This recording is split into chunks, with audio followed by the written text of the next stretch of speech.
सरकार के खिलाफ, प्रशासन के खिलाफ अगर हम लोग लड़ाई लड़ें तो अगर उसको दबंगई बोलते हैं तो हमको दबंगई पसंद है। किस तरीके से मकान मालिकों के द्वारा पटना में छात्रों पे शोषण किया जाता है और जब हम लोग इसका विरोध करते हैं तो यहाँ के लोग कहते हैं कि इन लोग दबंगई करता है, रंगदारी करता है, तो हमको ये दबंगई पसंद है। हमारी बात कुछ युवाओं से हुई। वो युवाओं ने हमें सरदार पटेल हॉस्टल के बारे में बताया और साथ ही ये भी कहा कि वहाँ मत जाइएगा। वहाँ क्यों मत जाइएगा पूछने पर उनका जवाब था कि उसका बड़ा खौफ है। आखिर क्यों खौफ है, क्यों यहाँ आने से लोग मना करते हैं?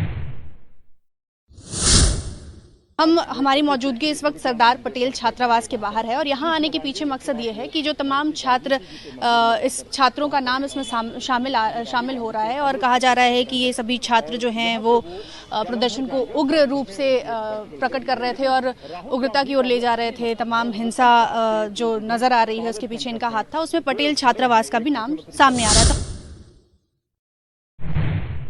अक्सर पटेल छात्रावास पर ये आरोप लगाया जाता है कि यहाँ के छात्र दबंगई करते हैं, रंगदारी करते हैं, तो इन पर आपका क्या कहना है? अब ये पता करना होगा ना कि किस बेसिस पे यहाँ के छात्रों को दबंग बोला जाता है, किस बेसिस पे बाहुबल बोला जाता है।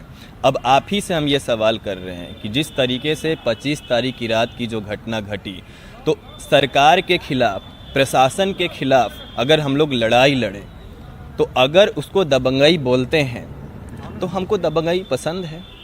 देखिए, पूछने की जो आज़ादी है, सवाल करने की जो आज़ादी है या डेमोक्रेटिक तरीके से प्रदर्शन करने की जो आज़ादी है, ये कोई सरकारें हमको नहीं दी है।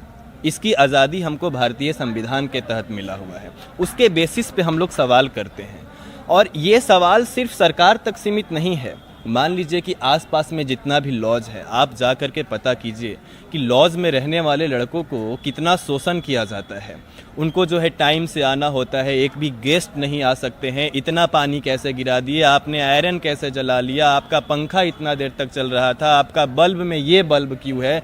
किस तरीके से मकान मालिकों के द्वारा पटना में छात्रों पे शोषण किया जाता है और जब हम लोग इसका विरोध करते हैं तो यहाँ के लोग कहते हैं कि इन लोग दबंगई करता है, रंगदारी करता है, तो हमको ये दबंगई पसंद है। साथ ही साथ आप जो यहाँ पे जितने भी इंस्टीट्यूट में बच्चे पढ़ते हैं, प्राइवेट इंस्टीट्यूट में, कोचिंग संस्थान में, तो कोई बेचारा बीमार पड़ जाता है तो 1 महीना क्लास नहीं कर पाता है, तो उस बेसिस पे वो लड़का का डिमांड होता है कि भैया हमको फिर से जो है नए बैच में दाखिला करवा दीजिए। हमारा ये डॉक्टर का सर्टिफिकेट है वो दिखाता है कि देखिए हम बीमार पड़े थे, लेकिन फिर भी कोचिंग संचालकों के तरफ से उनको कोई जो है राहत नहीं दिया जाता है। जब हम लोग उसका डट के विरोध करते हैं, उसका एडमिशन करवाते हैं जा कर के नए बैच में।